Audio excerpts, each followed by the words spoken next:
الحمد للہ رب العالمین والصلاة والسلام علی رسولہ الکریم وعلی آلہ واصحابہ اجمعین بسم اللہ الرحمن الرحیم اللہم صلی علی محمد عبدک ورسولک وصلی علی المؤمنین والمؤمنات والمسلمین والمسلمات۔ امام شافعی رحمۃ اللہ علیہ کو ان کی وفات کے بعد ان کے شاگردوں میں سے کسی شاگرد نے دیکھا اور ان سے پوچھا کہ اللہ تعالیٰ نے آپ کے ساتھ کیا معاملہ کیا ہے؟ انہوں نے فرمایا کہ کثرت درود شریف کی برکت سے اللہ تعالیٰ نے میری مغفرت فرما دی،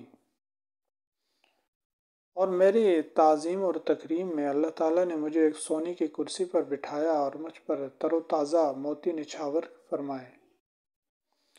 اور تعظیم کے ساتھ مجھے بہشت میں داخل کر دیا۔ ایک بزرگ ابو الحسن رحمۃ اللہ علیہ نے ایک دفعہ آپ صلی اللہ علیہ وسلم کی خواب میں زیارت کی اور آپ صلی اللہ علیہ وسلم سے عرض کی کہ امام شافعی رحمۃ اللہ علیہ نے اپنی کتاب میں ایک درود لکھا ہے، آپ کے دربار میں انہیں کیا انعام ملا ہے؟ تو آپ صلی اللہ علیہ وسلم نے فرمایا انہیں میری طرف سے انعام دیا گیا ہے کہ انہیں قیامت کے دن بغیر حساب کتاب جنت میں داخل کیا جائے گا۔ یہ وہ ہستیاں ہیں، مبارک ہستیاں، جن کے ہم نام تعظیم و تکریم سے لیتے ہیں اور جن کو لوگوں نے امام بنایا۔ اگر ہم ان کی زندگیوں پر نظر ڈالیں تو ان کی زندگیوں میں، ان بڑی بڑی ہستیوں کی زندگی میں سب سے بڑا عمل درود شریف کی کثرت تھی، جس کی برکت سے اللہ تعالیٰ نے انہیں دنیا میں بھی اور آخرت میں بھی عزتوں سے نوازا۔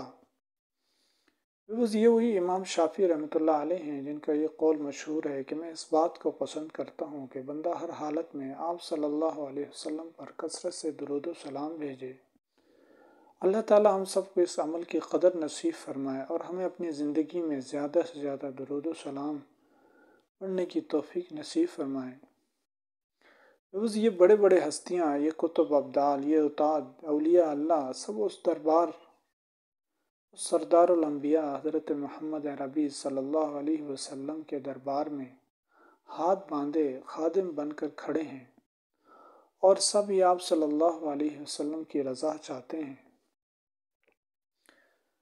کیونکہ آپ صلی اللہ علیہ وسلم کی رضا میں اللہ کی رضا ہے، اور اللہ کی رضا میں بندے کی دنیا آخرت کی سعادت ہے۔ اللہ تعالی ہم سب کو درود شریف کے بابرکت عمل کی قدر نصیب فرمائے اور اس عمل کو زیادہ سے زیادہ آگے پھیلانے کی توفیق نصیب فرمائے، اور درود شریف کی برکت سے اللہ تعالی ہم سب کی دنیا آخرت اچھی فرمائے۔ اللہم صلی علی محمد عبدک ورسولک وصلی علی المؤمنین والمؤمنات والمسلمین والمسلمات۔